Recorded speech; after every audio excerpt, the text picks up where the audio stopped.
நமக்கு எப்பேற்பட்ட புண்ணியம் இருந்தால் இறைவனோடு ஒன்றிய ஒரு பகவான் கிடைத்திருக்கிறார் குருநாதராக. அவருடைய திவ்யமங்கள நாமத்தையே நமக்கு மந்திரமாக கொடுத்துள்ளார்.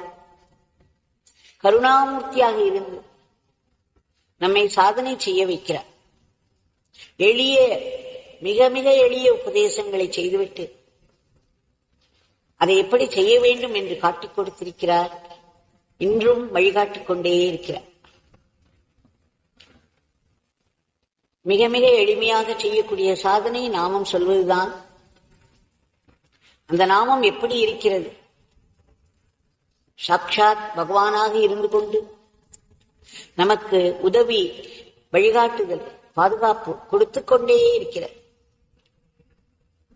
மகாபாரதத்தில்